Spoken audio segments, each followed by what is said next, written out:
Dasma shqiptare 2017 paraqet. Mirdita miq. Jam një djalë 28 vjeç. Nëna ime kishte shumë shoqëri. Kishte plot mikesha dhe të njohura, me të cilat dilte e pinte kafe pothuajse çdo ditë. Por mes gjithë atij rrethit të madh, ajo kishte dy shoqe të ngushta, një grua rreth 55 vjeçe, me të cilën ndante çdo gjë, dhe vajzën e saj 34 vjeçe. Marrëdhënia jon ishte bërë shumë familjare. Ato vinin shumë shpesh tek ne. Kalonim orë të tëra duke biseduar, duke pirë çaj, duke hëngër dreka e darka bashk.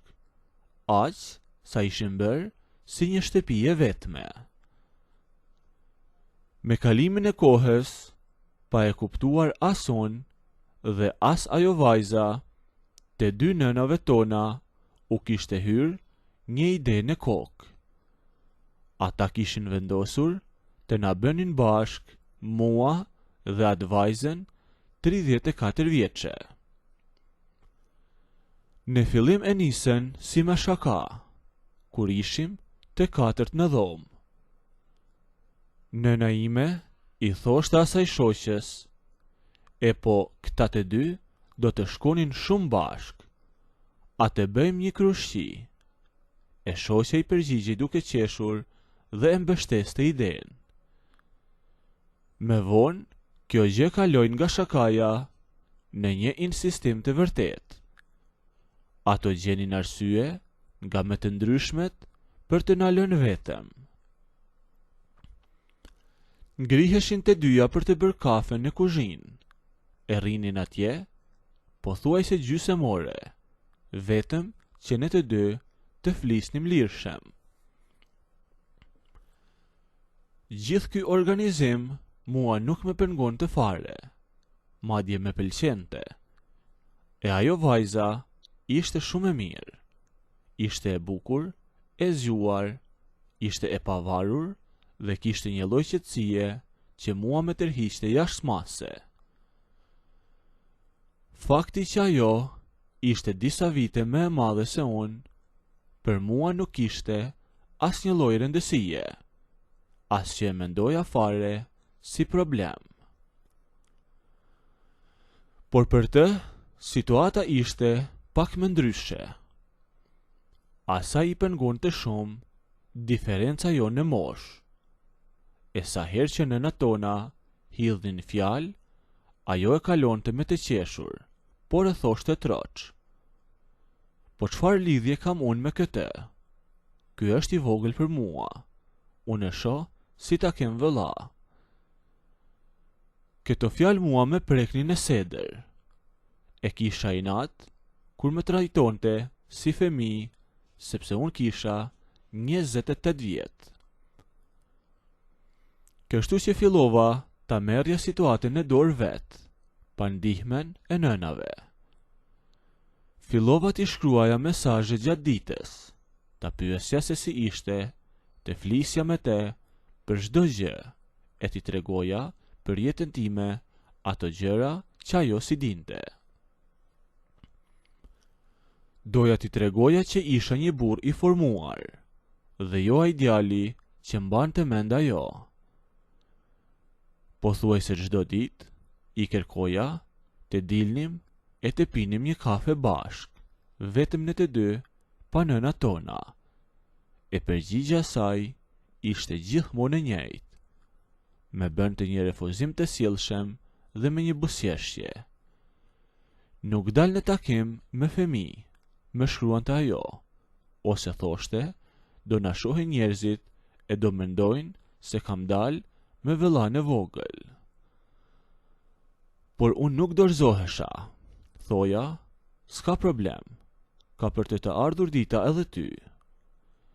E kështu kem ngula aq shumë, sa që një ditë, mbase nga që u lodh nga kërkesat e mia të vazhdueshme, ose thjesht për ta hequr qafe këtë histori, ajo pranoi. E lam orarin e takimit dhe shkova te merja me makinë poshtë shtëpisë së saj.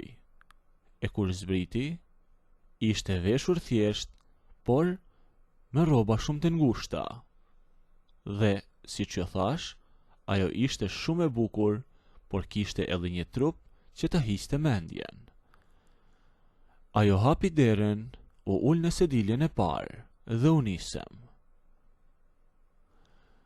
Zgjodhem një lokal që ishte goxha larg shtëpisë son, diku ku ishte më shumë qetësi. E pasi ulem dhe porositem, biseda rodhi shumë natyrshëm. Nuk e përmendem fare as nënën time e as nënën e saj. Se përmendem as planin e tyre që ata donin të na shihnin bashk. Folëm për jetën, për sfidat e saj dhe të përditshme tona. Unë flisja me siguri, e doja t'ja bëja të qartë se kisha argumente e kisha mendimet e pjekura. Edhe ajo vetë, pas asaj gjysmore të parë, e hoqi atë gardhin që me mban të larg gjithmonë. Filloi të ndryshonte qëndrim, u lirua, qeshte me fjalët e mia dhe shihja se si e shijonte vërtet atë takim në kafe.